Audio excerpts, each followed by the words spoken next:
আমরা বলেছিলাম এই ডিপ স্টেটের খেলা এখনো শেষ হয় নাই। যারা বাংলাদেশে সংকট জিয়ে রাখতে চায়, যারা বাংলাদেশে বিরাজনীতিকরণ চায়, প্রচলিত রাজনীতিকে ভেঙে দিয়ে তারা এ ধরনের মবের পক্ষে এবং পুরো বাংলাদেশের মুক্তিযুদ্ধের বিরুদ্ধে শক্তিকেই তারা সুযোগ দিতে চায়। আমি মনে করি এই যে যার কথা বললেন তার এই কথা বলার পর তাকে আরও পরিষ্কার করা দরকার যে তারা আসলে কি চায়। যেমন তিনি এর আগে অনেক সময় ক্ষমতায় থাকা অবস্থায় বলেছিলেন সাক্ষাৎকার দিয়ে যে গণঅভ্যুত্থান ওইভাবে সংগঠিত না হলে আর্মস নিয়েই তারা নাকি সংগ্রামে প্রস্তুত ছিল। আমি যদি ভুল না করি এ ধরনের কথা তিনি বলেছিলেন। আমি মনে করি এই কথাগুলো তার কাছ থেকে ভালোভাবে বোঝা দরকার, জানা দরকার। কারণ তাই না হলে আমরা গণতন্ত্রের পথে কিন্তু ন্যূনতম গণতন্ত্রের পথে যাত্রা করছি, যার জন্য একটা ভোট হলো, নানা সংকট থাকলেও এটা আমরা মেনে নিয়ে আগাচ্ছি, কোনো অগণতান্ত্রিক পথ চাই না। কিন্তু যে কথাগুলো তিনি বলেছেন, আমি বলেছি এটা একটা ডেঞ্জারাস কথা, বিপজ্জনক কথা। সুতরাং তার কাছ থেকে তথ্যপত্র ভালো করে জানা দরকার, যাতে করে কেউ আমাদেরকে আবার একটা গণতান্ত্রিক সংকটের মধ্যে না ফেলতে পারে, তাহলে গণতন্ত্রের যাত্রা ব্যাহত হবে। সম্প্রতি ধর্ষণ বেড়ে যাওয়াতে বিভিন্ন শ্রেণীর মানুষ, বিশেষ করে জামাত ইসলাম থেকেও দাবি করা হয়েছে যে যে পদ্ধতিতে শাস্তি প্রদান করা হয়, অর্থাৎ যাবজ্জীবন অথবা ফাঁসি, সেখান থেকে বেরিয়ে এসে আইন নতুন করে সাজিয়ে ওনারা দাবি করেছেন শরিয়া ভিত্তিতে করার জন্য। আপনি এ বিষয়ে আপনার না, প্রথম কথা একটু বলি, যাদের কথা বললেন ওরা তো মুক্তিযুদ্ধ বিরোধী দল।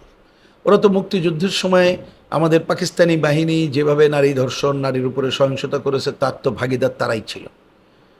ওরা তো ওদের সহকর্মীরা যেভাবে নারীদের উপরে নারীদেরকে সামনে নিয়ে আসে, তার তো নারীকে মানুষ মনে করে না। এমনকি দেখবেন ওই দলের অনেককে এমপি করা হয়েছে যারা মনে করে যে নারী হিসাবে, মানুষ হিসাবে তাদের কোনো কর্তব্য নাই।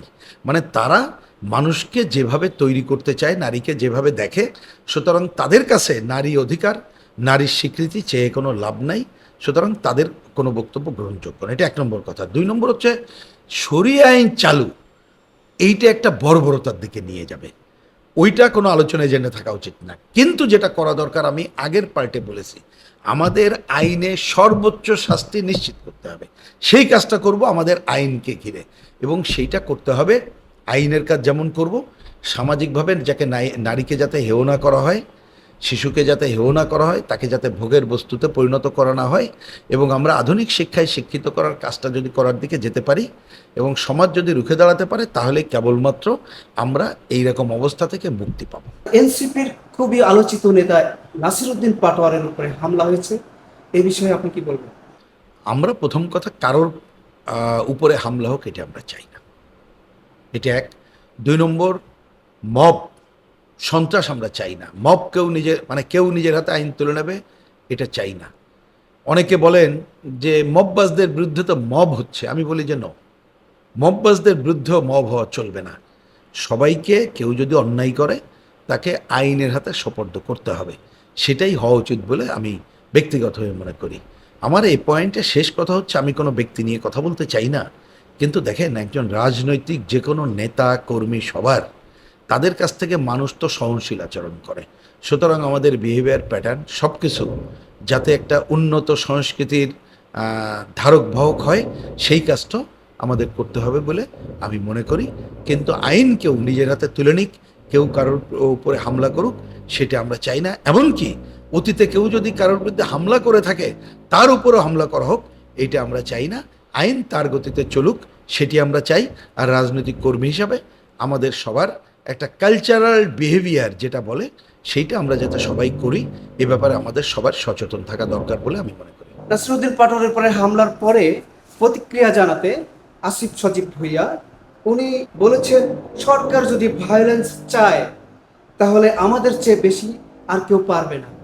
এটা খুবই ডেঞ্জারাস কথা, এবং এইটার মধ্য দিয়ে যে যারা মব সন্ত্রাস করে, সেই মব সন্ত্রাসের সেও যে তার একজন সহযোগী, সেটাকেই উনি প্রমাণ করলেন। তা আমি মনে করি যে ব্যাপারে তাকেই কৈফিয়ত দেওয়া দরকার। এটা আমার প্রথম প্রতিক্রিয়া।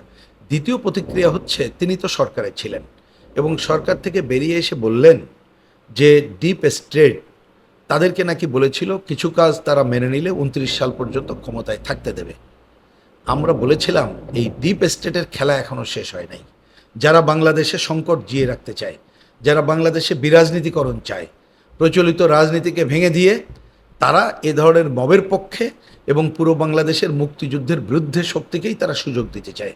আমি মনে করি এই যে যার কথা বললেন তার এই কথা বলার পর তাকে আরও পরিষ্কার করা দরকার যে তারা আসলে কি চায়। যেমন তিনি এর আগে অনেক সময় ক্ষমতায় থাকা অবস্থায় বলেছিলেন সাক্ষাৎকার দিয়ে যে গণঅভ্যুত্থান ওইভাবে সংগঠিত না হলে আর্মস নিয়েই তারা নাকি সংগ্রামে প্রস্তুত ছিল। আমি যদি ভুল না করি এ ধরনের কথা তিনি বলেছিলেন। আমি মনে করি এই কথাগুলো তার কাছ থেকে ভালোভাবে বোঝা দরকার, জানা দরকার, কারণ তাই না হলে আমরা গণতন্ত্রের পথে কিন্তু ন্যূনতম গণতন্ত্রের পথে যাত্রা করছি, যার জন্য একটা ভোট হলো, নানা সংকট থাকলেও এটা আমরা মেনে নিয়ে আগাচ্ছি, কোনো অগণতান্ত্রিক পথ চাই না।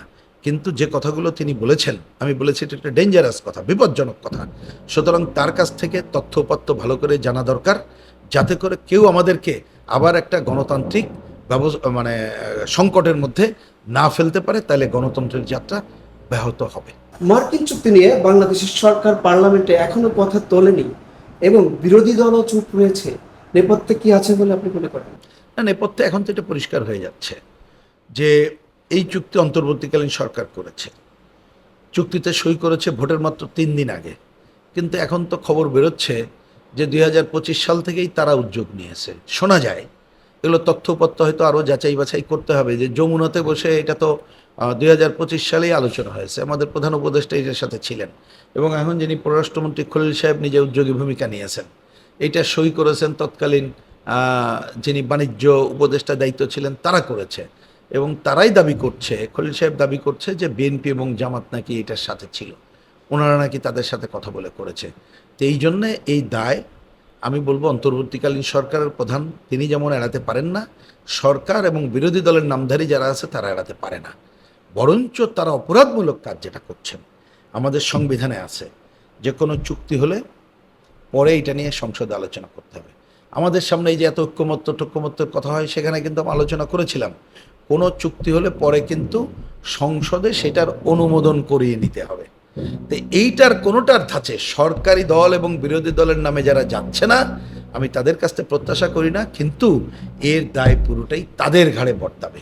এবং ইতিমধ্যে দেখছেন এইটা শুধুমাত্র আমাদের বাণিজ্যের ক্ষেত্রে ক্ষতি করছে, বাণিজ্যের ক্ষেত্রে শুধু তাই না, আমাদের আর্থিক ক্ষতি করবে, শুধু তাই না, আমাদের স্বাধীনতা সার্বভৌমত্বের উপরও আঘাত আনছে। দেখছেন ওই চুক্তির আওতায় তারা এখন কতগুলো সামরিক চুক্তি করতে চাইছে, এবং এর আগেও কিন্তু তাদের সাথে এমন চুক্তি আছে যে যা আমাদের সামরিক অঙ্গনে তাদের হস্তক্ষেপ করার সুযোগ কিন্তু আছে। এমনকি আমরা কোনো সামরিক অস্ত্র কিনতে গেলে যদি তাদের অনুমোদন নিতে হয়, তাদেরকে জানাইতে হয় আমাদের কি আছে না আছে, তাদেরকে চাইলে যদি দিতে হয়, তাহলে কিসের সার্বভৌমত্ব থাকে। এবং মনে রাখতে হবে, অতীতের যে কোনো সময়ের তুলনায় ভূ রাজনৈতিক কারণে এ অঞ্চলে ঘিরে মার্কিনীরা তারা কিন্তু আধিপত্য বিস্তার করতে চায়, চীন এবং অন্য বিরোধিতা করাকে বিবেচনা করে। সুতরাং তারা যে কোনো ছলে বলে কৌশলে আমাদের দেশের উপরেই তার আধিপত্য বিস্তার করতে চাইবে, ইতিমধ্যে করছে, যেটা আমাদের জন্যে বাণিজ্যিকভাবে যেমন আর্থিকভাবে ক্ষতিকর, নিজের পায়ে দাঁড়ানোর ক্ষেত্রে যেমন এটা ক্ষতিকর, একইভাবে স্বাধীনতা সার্বভৌমত্বের ক্ষেত্রে একটা স্বাধীন দেশের জন্যে এটা খুবই ক্ষতিকর। সুতরাং এই দায় যদি সরকার এর বিরোধিতা না করে, তাহলে সরকারের উপরে বর্তাবে এবং সরকার কিন্তু এটা সামলাইতে পারবে না। এখন সরকার অনেক সময় বলে যে একটা চুক্তি হয়ে গেলে অনেক কিছু করা যায় না। আমি সরকারকে পরিষ্কার করে 3টা কথা বলি। 1 নম্বর, এই চুক্তিতেই ক্লজ আছে, আমরা কিন্তু এই চুক্তি রিভিউ করার কথা বলতে পারি, তাহলে সেই পথে হাঁটছেন না কেন, হাঁটেন। 2 নম্বর হচ্ছে পার্লামেন্টে আলোচনা করেন, ঐক্যবদ্ধভাবে রেজুলেশন নেন, আমরা এই চুক্তি দেশের জন্য ক্ষতিকর, এই চুক্তি যথাযথ না, তাহলে কিন্তু ওই আমেরিকার চুক্তি বাতিল করার পথে অগ্রসর হতে আমাদের সুবিধা হবে। 3 নম্বর, একটা দল আছে, বিএনপি নামক দল আছে, স্লোগান দিয়েছেন সবার আগে বাংলাদেশ, কিন্তু আপনারা যা করছেন তাতে তো মনে হয় সবার আগে আমেরিকা। ওইখান থেকে ফিরে আসেন, দলকে ঐক্যবদ্ধ করেন, সবাই মিলে আমরা আসেন ঐক্যবদ্ধভাবে চুক্তির বিরোধিতা করি, তাহলে কিন্তু চুক্তি বাতিল করার জন্যে আমাদেরকে অগ্রসর হতে অনেক বেশি কার্যকর ভূমিকা পালন করবে। এই কাজটা যদি সরকার না করে, তাহলে সবার আগে বাংলাদেশ এই স্লোগান দিয়ে সবার আগে আমেরিকা মেনে নিচ্ছেন, এই কথাই দেশের জনগণ বিএনপিকেই বলবে।